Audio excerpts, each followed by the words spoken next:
We all rightfully hear about Jackie Robinson, the trailblazer who broke the color barrier in professional baseball, but we never hear about who broke the color barrier in professional football. They are known as the Forgotten Four: Marion Motley, Bill Willis, Kenny Washington, and Woody Strode.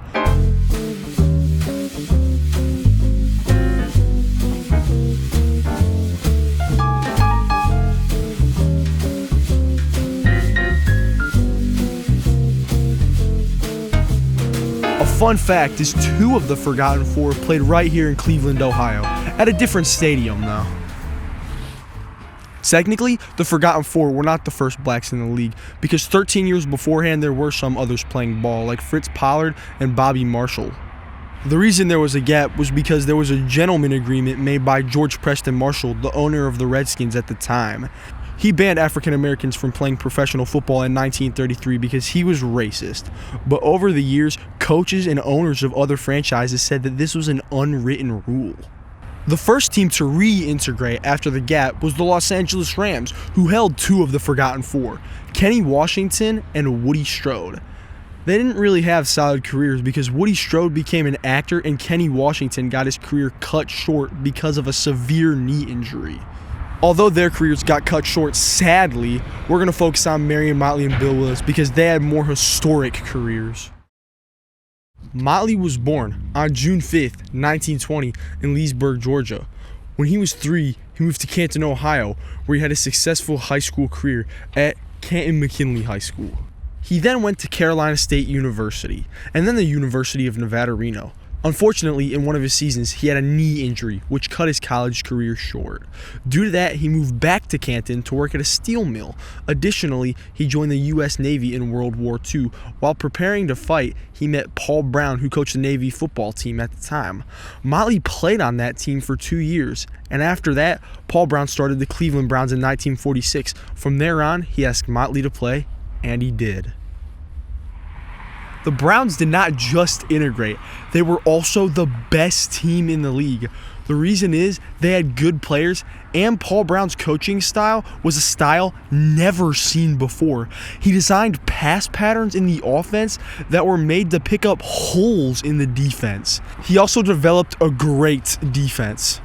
The Browns won 4 AAFC championships and 3 NFL championships under head coach Paul Brown.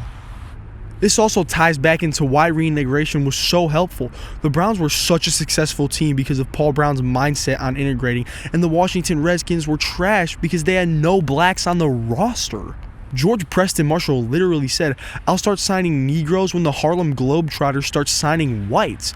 Paul Brown just wanted to win, and he didn't care what color you were, and he did.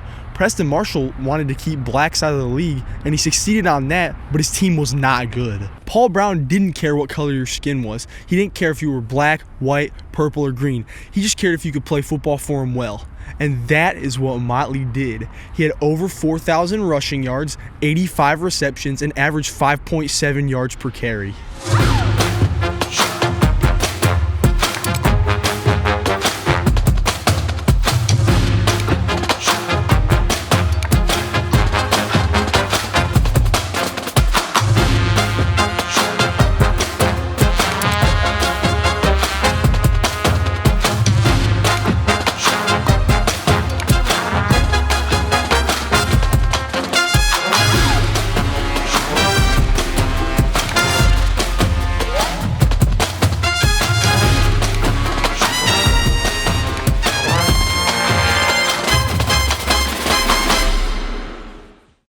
Interestingly, the only reason Paul Brown got Marion Motley is so Willis would have somebody else on the team like him.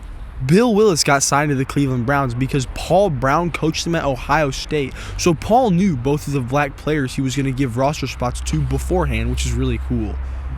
Bill Willis also had a very successful career because he basically invented the position of linebacker that we see played today by the way he played.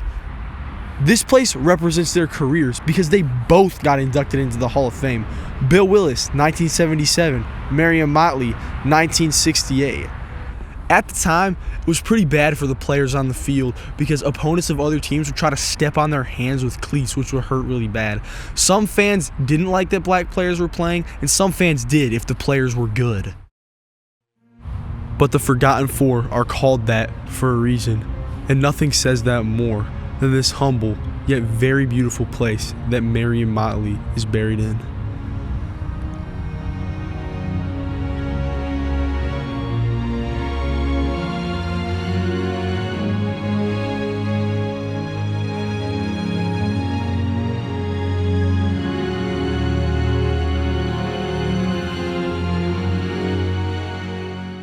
But not everyone has forgotten him. Let's go take a look at another memorial now. The bad reactions holding them down and the great reactions building them up paid off, because in the end, what the Forgotten Four did should not be forgotten. It should be remembered, because the NFL went from an all-white league to a league where 70% of the people in it are black. These players created a revolution of any ethnicity playing in the NFL today. There are blacks, whites, Hawaiians, and Koreans. That's why we celebrate the legacy of Marion Motley and the Forgotten Four today.